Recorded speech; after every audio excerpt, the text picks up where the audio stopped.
ምዕራፍ 33 ነገር ግን ኢዮብ ሆይ ንግግሬን እንድትሰማ ቃሌንም ሁሉ እንድታደምጥ እለምንሃለሁ። እነሆ አፌን ከፍቻለሁ፣ አንደበቴም በትናጋዬ ተናግሯል። ቃሌ የልቤን ቅንነት ያወጣል፣ ከንፈሮቼም የሚያውቁትን በቅንነት ይናገራሉ።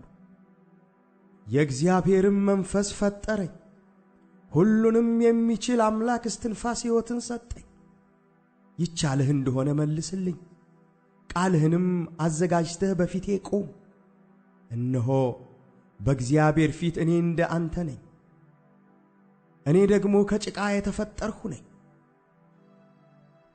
እነሆ ግርማዬ አታስፈራህም፣ እጄም አትከብድብህም። በጆሮዬ ተናግረሃል፣ የቃልህንም ድምፅ ሰምቻለሁ። እንዲህም ብለሃል፣ እኔ ያለ መተላለፍ ንጹሕ ነኝ፣ ያለ ነውር ነኝ፣ ኀጢአትም የለብኝም። እነሆ ምክንያት አግኝቶብኛል፣ እንደ ጠላቱም ቈጥሮኛል።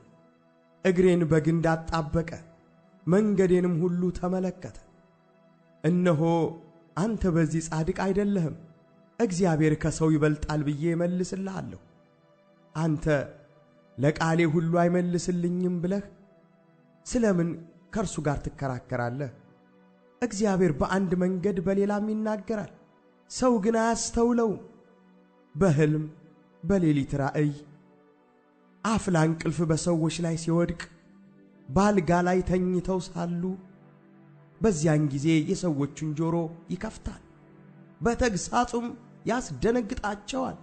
ሰውን ከክፉ ሥራው ይመልሰው ዘንድ ከሰውም ትዕቢትን ይሰውር ዘንድ ነፍሱን ከጉድጓድ በሰይፍም እንዳይጠፋ ሕይወቱን ይጠብቃል።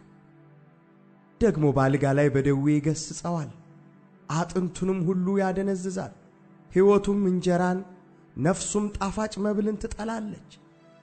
ሥጋው እስከማይታይ ድረስ ይሰለስላል፣ ተሸፍኖ የነበረውም አጥንት ይገለጣል። ነፍሱ ወደ ጉድጓዱ ሕይወቱም ወደሚገድሏት ቀርባለች። የቀናውን መንገድ ለሰው ያስታውቀው ዘንድ ከሺህ አንድ ሆኖ የሚተረጉም መልአክ ቢገኝለት እየራራለት ቤዛ አግኝቻለሁና ወደ ጉድጓድ እንዳይወርድ አድነው ቢለው ሥጋው እንደ ሕፃን ሥጋ ይለመልማል፣ ወደ ጉብዝናውም ዘመን ይመለሳል። ወደ እግዚአብሔር ይጸልያል፣ እርሱም ሞገስን ይሰጠዋል፣ ፊቱንም በደስታ ያሳየዋል።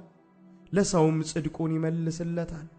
እርሱም በሰው ፊት እየዘመረ እኔ በድያለሁ፣ ቅኑንም አጣምሜአለሁ፣ የሚገባኝንም ብድራት አልተቀበልሁም። ነፍሴ ወደ ጉድጓድ እንዳትወርድ አድኗታል፣ ሕይወቴም ብርሃን ታያለች ይላል። እግዚአብሔር ይህን ሁሉ 2 ጊዜና 3 ጊዜ ከሰው ጋር ያደርጋል። ይህም ነፍሱን ከጉድጓድ ይመልስ ዘንድ በሕያዋንም ብርሃን ያበራ ዘንድ ነው።